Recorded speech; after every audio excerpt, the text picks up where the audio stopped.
Computer science र information टेक्नोलोजीका professional कोर्सहरूको लागि सब्स्क्राइब गर्नुहोस् टेक शास्त्र युट्युब च्यानल।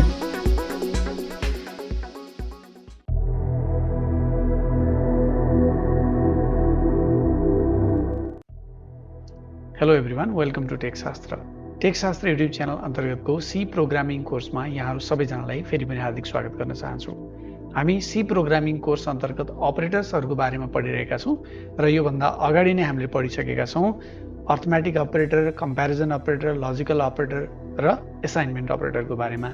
आजको हाम्रो टपिक रहेको छ increment and decrement operators used in C programming language. So ढिला नगरिकन सुरु गरौँ आजको टपिक। र त्योभन्दा पहिला यदि तपाईँले टेक शास्त्र युट्युब च्यानललाई अझै पनि सब्स्क्राइब गर्नुभएको छैन भनेदेखि हाम्रो च्यानललाई सब्स्क्राइब गर्नुहोला। हामी कम्प्युटर साइन्स र आइटी रिलेटेड प्रोफेसनल कोर्सहरू लिएर उपस्थित हुने गर्छौँ। So let's get started into our board session. Alright students, once again you are very warm welcome to tech Shastra YouTube channel.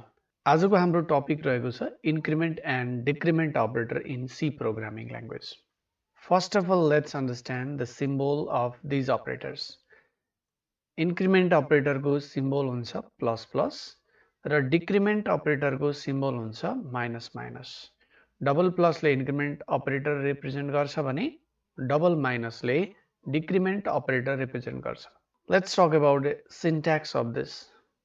Okay, यो अपरेटरको जम्मा दुईवटा सिन्ट्याक्स छ। इन्क्रिमेन्ट अपरेटरलाई हामीले लियौँ भनेदेखि it has two syntax. Okay, the first one is called prefix notation and the second one is called postfix notation, right. Prefix नोटेसनमा यसलाई कसरी युज गरिन्छ भन्दा कुनै एउटा भेरिएबलको अगाडिपट्टि हामीले प्लस प्लस अपरेटर लेख्यौँ भने this is the prefix notation. र पोस्टफिक्स नोटेसन के हो त भन्दा भेरिएबलको पछाडिपट्टि हामीले प्लस प्लस अपरेटर अर्थात् इन्क्रिमेन्ट अपरेटर लेख्यौँ भने त्यो पोस्टफिक्स नोटेसन हो। ठिक त्यस्तै गरेर यो डिक्रिमेन्ट अपरेटरको केसमा पनि प्रिफिक्स र पोस्टफिक्स दुई किसिमको सिन्ट्याक्स छ। फर्स्टमा प्रिफिक्स भनौँ, त्यसपछि पोस्टफिक्स भनौँ। प्रिफिक्स नोटेसनमा हामीले डिक्रिमेन्ट अपरेटरलाई माइनस माइनस एक्स यस्तो तरिकाले लेख्छौँ भने पोस्टफिक्स नोटेसनमा एक्स माइनस माइनस यस्तो तरिकाले लेख्छौँ। यो सिन्ट्याक्स याद गर्नुहोला। हामी जहिले पनि एउटा मात्रै भेरिएबल युज गर्छौँ इन्क्रिमेन्ट र डिक्रिमेन्ट अपरेटरसँग। So this is called the unary operator, right. एउटा मात्रै अपरेन्ड लिने अपरेटरलाई हामीले युनरी अपरेटर भन्छौँ, होइन। सो यो के भयो त युनरी अपरेटर भयो। अलराइट, त यसको युज के हो त let's talk about its use next. Okay, increment अपरेटरले के गर्छ, कुनै पनि भेरिएबलको भ्यालुलाई एकले बढाउँछ। यक्स भन्ने कुनै भेरिएबलको भ्यालु 5 छ भनेदेखि if you write x plus plus then जुन लाइनमा तपाईँले यक्स प्लस प्लस लेख्नुहुन्छ त्योभन्दा तल्लो लाइनमा गएर यक्सलाई प्रिन्ट गरियो भनेदेखि यक्सको भ्यालु कति हुन्छ अब भन्दा 6 हुन्छ। सो यक्स प्लस प्लस भन्यो भने यसको मिनिङ के रहेछ, x is equals to x plus 1 लेखे जस्तै रहेछ। यक्सको नयाँ भ्यालु एक्सको पुरानो भ्यालुमा 1 जोडेपछि आउँछ। अलराइट, यो यसको मिनिङ भयो। ठिक त्यस्तै प्लस प्लस यक्स लेखियो भने पनि यसले के गर्छ भन्दा यो लाइन भन्दा तलपट्टि यक्सको भ्यालुलाई 1 ले बढाउँछ। तर यो दुईवटा नोटेसनमा थोरै फरक भने पक्कै छ। यो फरक के हो भन्ने कुरा बुझ्नको लागि अब ध्यान दिएर हेर्नु होला। यहाँनिर यो दुईवटा नोटेसनको फरक के त हैन, एउटा एक्स प्लस प्लस भनेको छ, अर्को चाहिँ प्लस प्लस यक्स भनेको छ। सो यसको डिफरेन्स के हो त let's know about that difference with one example. Let's say x is equals to 5। म स्युडो कोडमा बुझाउने प्रयास गर्दैछु। If you write y equals to plus plus x, यहाँ तल गएर मैले वाइको भ्यालु कति हुन्छ भनेर सोधेँ भने तपाईँले कति एन्सर दिनुहुन्छ त? यहाँ कुन नोटेसन छ हेर्नुहोस् त इन्क्रिमेन्ट अपरेटरको प्रिफिक्स नोटेसन छ हैन त।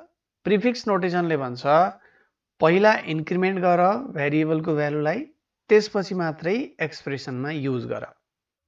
यो जुन एक्सप्रेसन छ यो एक्सप्रेसनमा प्री इन्क्रिमेन्ट अपरेटर युज गरिएको छ भन्नुको अर्थ पहिला x को भ्यालुलाई बढाउने त्यसपछि बल्ल यो एक्सप्रेसन एक्जिक्युट गर्ने कम्प्लिटली भन्नाको अर्थ पहिला x को भ्यालुलाई 1 ले बढाउने त्यसपछि मात्रै x लाई एक्सप्रेसनमा युज गर्ने त्यसो भए x को भ्यालुलाई पहिला 1 ले बढाउँ x को भ्यालु 1 ले बढाउँदा नयाँ x को भ्यालु भयो 6 र त्यो भ्यालु गएर y मा एजाइन भयो सो y को भ्यालु हुने भयो 6 अलराइट यो प्री इन्क्रिमेन्ट नलेखिकन हामीले पोस्ट इन्क्रिमेन्ट युज गरेको भए के हुन्थ्यो if we write x plus plus then what will happen in this case we are using the post increment that means first of all use the value of x only after that increment the value of x by 1 so the value of x was 5 over here right so here use this value of x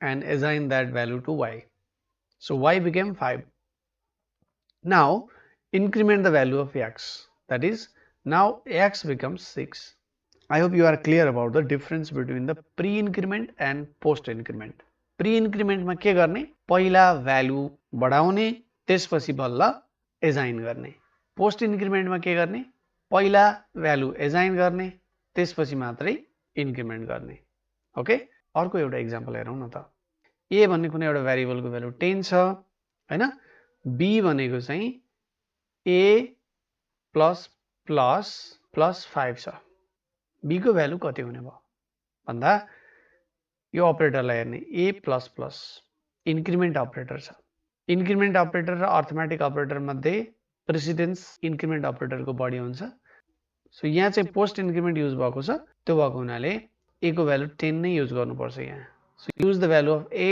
as 10 and add 5 to a you will get the value of b to be 15 a को value चाहिँ अब increase हुन्छ यो एक्सप्रेसनमा use भइसके पछाडी increase हुन्छ त अब यहाँ तल गएर हामीले हेर्यौं भने a को भ्यालु चाहिँ 11 भइसकेको हुन्छ यो एक्सप्रेसनमा b ले त्यो 11 भ्यालु पाउँदैन किन पोस्ट इन्क्रिमेन्ट भएको हुनाले त्यसैमा प्री इन्क्रिमेन्ट राख्यौं भने फेरि के हुनेछ लेट्स सी b को भ्यालु के हुन्छ भन्दा b को भ्यालु a मा पहिला इन्क्रिमेन्ट गर्ने त्यो a लाई युज गर्ने that is 11 plus 5 will be 16 र a को भ्यालु चाहिँ 11 नै हुने भयो यहाँ पनि ठीक छ so this is how we can use the increment operators now let's talk about the decrement operator अब डिक्रिमेन्ट अपरेटरको बारेमा म धेरै कुरा यहाँ गर्न गइरहेको छैन किनभने डिक्रिमेन्ट अपरेटरको पनि एक्ज्याक्टली कथा कहानी सेम नै हो डिक्रिमेन्ट अपरेटरको हकमा के हुँदो रहेछ त त्यसो भए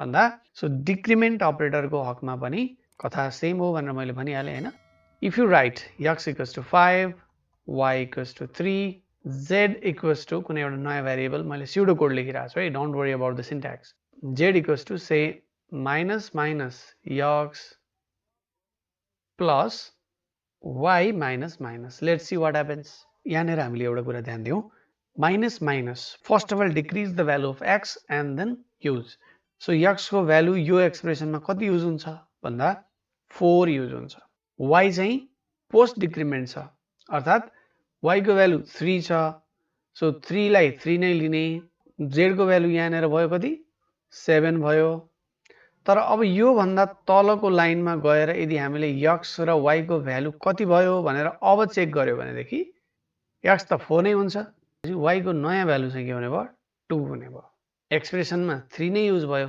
त्यसपछि y एकले घटेर 2 हुन पुग्यो so let's talk about the meaning of these operators so x equals to 5 छ सपोज र y equals to plus plus x छ यो चाहिँ एक्सप्रेसनमा हेरौं त y equals to plus plus x भनेको पहिला के गर्ने x को भ्यालु 1 ले बढाउने त्यसपछि त्यो भ्यालु y लाई दिने पहिला x को भ्यालु 1 ले बढाउने त्यसपछि बल्ल y बराबर x गर्ने ठीक त्यस्तै नै x प्लस प्लस यसको अर्थ हुन्छ पहिला y इक्वल्स टु x गर्ने त्यसपछि x लाई बल्ल इन्क्रिमेन्ट गर्ने 1 ले अलराइट सो यहाँनेर तल गयो भने कति हुन्छ y भन्यो भने y त 5 नै हुन्छ x चाहिँ 6 हुन्छ सेम डिक्रिमेन्टको केसमा पनि त्यस्तै नै हो त्यसो भए यो लाइनको मिनिङ के हो त पहिला x को भ्यालु 1 ले घटाउने प्री डिक्रिमेन्ट भनेपछि पहिला घटाउने त्यसपछि y को भ्यालु बल्ल x सँग म्याच गर्ने यहाँनेर गएर हेर्यो भने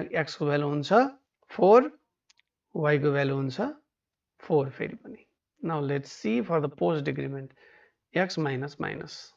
यसको अर्थ के हुन्छ त? पहिला y इक्वल्स टु x गर्ने, त्यसपछि x equals to x minus 1 गर्ने. यहाँ y कति छ त भन्यो भने y विल बी 5. x को भ्यालु के हुन्छ? बल्ल 1 ले घट्छ त्यस पछाडी. That means x will be 4. Alright. So this is the meaning of increment and decrement operator, and I have clearly explained about the pre-increment, pre-decrement, post-increment, post-decrement. I hope the thing is clear to you. Now if we talk about the operator precedence of the increment and decrement operators, योभन्दा पहिला हामीले पढिसक्यौं के सबभन्दा पहिला हामीले arithmetic पढ्यौं हैन. Arithmetic पछि comparison पढ्यौं, कम्प्यारिजन पछि लजिकल अपरेटर पढ्यौं, लजिकल अपरेटर पछि हामीले असाइनमेन्ट अपरेटर पनि पढ्यौं हैन. इन्क्रिमेन्ट र डिक्रिमेन्ट अपरेटरको precedence even higher than the arithmetic operators. x अनि प्लस प्लस y गरियो भने you should use this plus plus first. तर यो इन्क्रिमेन्ट र डिक्रिमेन्ट अपरेटरको प्रेसिडेन्सको बारेमा डिटेल कुरा म पछि गर्नेछु. अब यसको एसोसिएटिभिटीको पनि कुरा हल्का गरिहालौं. Either associativity will be left to right or right to left. And the associativity भनेको क्लियर नै होला. यदि एउटै एक्सप्रेसनमा एक ठाउँमा भन्दा बढी ठाउँमा इन्क्रिमेन्ट अपरेटर आउँछ अथवा डिक्रिमेन्ट अपरेटर आउँछ, सेम अपरेटर रिपिट हुन्छ भनेदेखि पहिला हामीले लेफ्टकोलाई प्रायोरिटी दिने कि राइटकोलाई प्रायोरिटी दिने, त्यो भनेको चाहिँ एसोसिएटिभिटी हो. र यो इन्क्रिमेन्ट एन्ड डिक्रिमेन्ट अपरेटरको केसमा पोस्ट फिक्स अपरेटर त्यो चाहिँ लेफ्ट टु राइट एक्जिक्युट हुन्छ भने प्रिफिक्स अपरेटरहरू चाहिँ right to left execute हुन्छ. I want to give you one small task. Okay, say we have a equals to 5, b equals to 3 and c equals to 1. x is equals to a plus plus plus b plus plus minus plus plus c. What is the value of x? Please write in the comment section. आजको भिडियोमा हामीले discuss गर्यौं C programming ल्याङ्ग्वेजमा increment र डिक्रिमेन्ट अपरेटर्सलाई कसरी प्रयोग गरिन्छ भन्ने बारेमा. आई होप तपाईले क्लियरसँग बुझ्नुभयो होला. यदि तपाईलाई अझै पनि कुनै सल्लाह सुझाव प्रतिक्रिया कमेन्ट प्रश्न जिज्ञासा केही पनि छ भनेदेखि कमेन्ट सेक्सनमा लेख्नु होला. हामी त्यसको समाधान गर्ने प्रयास गर्ने नै छौं. र कम्प्युटर साइन्स र आईटी सम्बन्धी प्रोफेसनल कोर्सहरुको लागि टेक शास्त्र युट्युब च्यानललाई सब्स्क्राइब गर्न नभुल्नु होला. Get connected with us. Thank you so much.